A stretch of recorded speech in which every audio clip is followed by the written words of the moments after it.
La sociedad uruguaya es una sociedad que ha cambiado muchísimo más de lo que a veces cree y reconoce.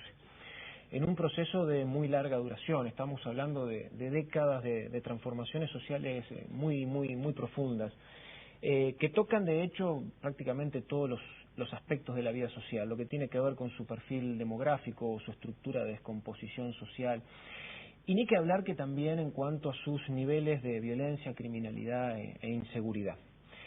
Para nosotros, la centralidad que tienen estos temas nos han obligado a, de alguna manera, echar a andar desde agosto del 2005 un ambicioso proyecto de monitoreo efectivamente de la realidad de este fenómeno. Ustedes saben bien que el fenómeno de la violencia, la criminalidad, la inseguridad, es un fenómeno muchas veces más discursivo que otra cosa. Un tema muy crítico, muy grave y muy sensible que está que está sujeto a las manipulaciones y a las exageraciones de toda índole.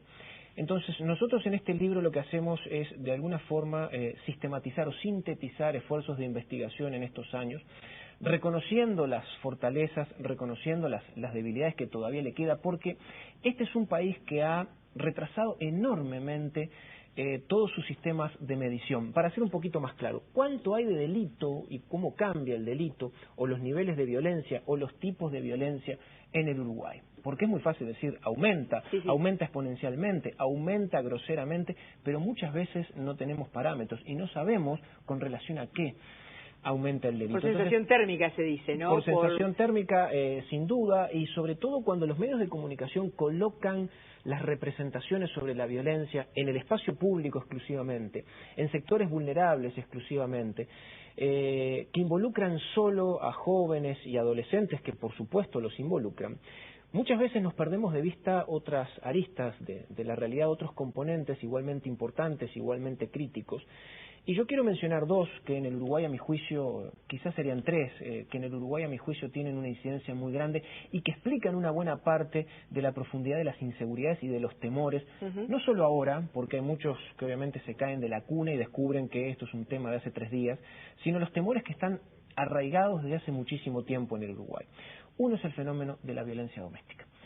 En segundo lugar, el tema de los suicidios, que es un caso o son casos sociológicos muy importantes de violencia no delictiva, que traduce otras violencias, de cómo una sociedad como la nuestra en realidad implosiona desde el punto de vista de las violencias. No es una sociedad que tenga indicadores altos desde el punto de vista de los homicidios, son de los más bajos de América Latina y muy estables a lo largo del tiempo, pero somos el país que tiene las tasas más altas de suicidio de toda mucho América a las Latina. Sociedades más desarrolladas, Las ¿no? sociedades más desarrolladas y que han tenido transiciones demográficas muy tempranas como las nuestras, o sea, sociedades envejecidas. Y también que se han envejecido, ahí está, estamos hablando de lo mismo. En el Uruguay con un añadido muy particular, además de ser una sociedad demográficamente envejecida con transición demográfica temprana, que tuvo un pasado de integración social, en realidad con 40 años, 45 años de crisis estructural que ha ido naturalmente desmembrando el sustento de funcionamiento de la sociedad. Los jóvenes son, en términos generales, los que suelen tener una representación más baja sobre los miedos y los temores.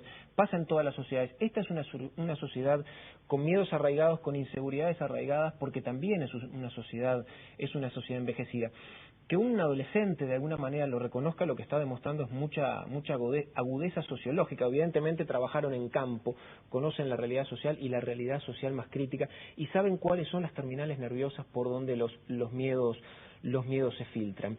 ¿Y por esto dónde es muy revelador. se filtran los miedos? Los miedos se filtran y se cuelan prácticamente por todos lados, por todos los lados de la estructura social. Cuando nosotros circunscribimos simplemente el tema de los miedos al problema de los robos o de las rapiñas o a la probabilidad de sufrir un robo o una rapiña y de alguna manera sintetizamos el tema de la seguridad como un problema que tiene que ver con eso, estamos naturalmente solo tomando una parte, una fracción de la problemática. La más pública, la que tiene más difusión, la que tiene más porque prensa. De alguna manera esos sectores sociales, los que de alguna manera protagonizan cierto tipo de violencia o de criminalidad, la criminalidad más común, el robo o la rapiña, son los sectores sectores que han sido más vulnerabilizados en todo el proceso social. Este es un país que en los 80 y en los 90 ya para la CEPAL tenía altísimos factores de riesgo desde el punto de vista de la tasa de desempleo de los jóvenes que no tenían trabajo, de los jóvenes que no estudiaban. Este es un tema que no es nuevo para el Uruguay y no en vano, efectivamente,